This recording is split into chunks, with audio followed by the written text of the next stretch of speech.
ஹாய்ங்க. நான் 2014ல் என் ஹஸ்பண்டை மீட் பண்ணி நாங்கள் லவ் பண்ண ஸ்டார்ட் பண்ணோம். ஸோ சேம் இயரே வீட்லேயும் ஃபைண்ட் அவுட் பண்ணிட்டாங்க.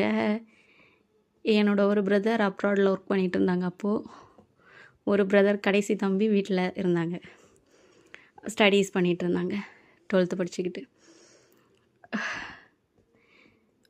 தெரிஞ்சதுலேருந்து வீட்டில் அம்மா வந்துட்டு தம்பிக்கிட்ட ஏதாச்சும் சொல்லி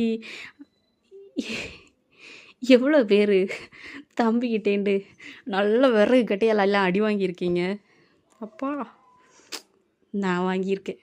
எதுக்காக? இந்த லவ்வுக்காக, லவ் பண்ணதுக்காக. பட் அந்த டைம் என்ன பண்ணுவேன் தெரியுமா? என் பிரதர் அம்மா ஏதாச்சும் சொல்லி என்ன நல்லா இந்த தென்னை மட்டை இருக்குது, சீலாந்து என்னெல்லாமோ அவனுக்கு கையில் கிடைக்கிறத போட்டு அடிப்பான், கன்னத்தில் அடிப்பான். ஆனால் அம்மா இந்த விஷயத்தில் நான் கை வச்சது கிடையாது, ஆனால் திட்டுவாங்க. இருந்தாலும் நான் அதிலேருந்து பின்வாங்கல. அந்த டைம் இந்த அடி வாங்கிக்கிட்டு நைட்டு, நான் அந்த டைம் காலேஜ் படிச்சுக்கிட்டு இருக்கேன். காலேஜ்லேருந்து நம்ம காலேஜ் லைஃப், ஹாஸ்டல் லைஃபை இருக்கிறோம். அந்த டைம் நம்ம என்ன நினைப்போம், வீட்டுக்கு போகிறோம், நமக்கு கொஞ்சம் ஒரு நல்ல சாப்பாடு கிடைக்கும், அந்த ஒரு நம்பிக்கையில் தான் வருவோம்.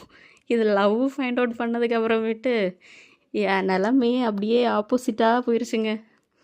வீட்டுக்கு வருவேன், இவங்கிட்டேண்டு பிரதர்கிட்டேண்டு அடி வாங்குவேன். என் கடைசி தம்பி அந்த டைமு அடி வாங்கிக்கிட்டு நைட்டு 8 o'clock இருக்கும்,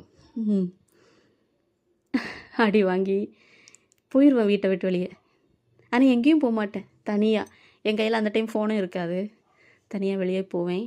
போய் எங்கள் சர்ச்சில் தான், சர்ச் ஓப்பனில் இருந்ததுன்னா ஒரு டோர் எப்போவும் எங்கள் சர்ச்சில் ஓப்பன் பண்ணி போட்டுருவாங்க. அந்த டோர் ஓப்பனில் இருந்துச்சுன்னா உள்ள சர்ச்சுக்குள்ளே போய் இருந்துக்கிட்டு மாதாட்டம் இருந்து புலம்புவேன், அழுவேன்.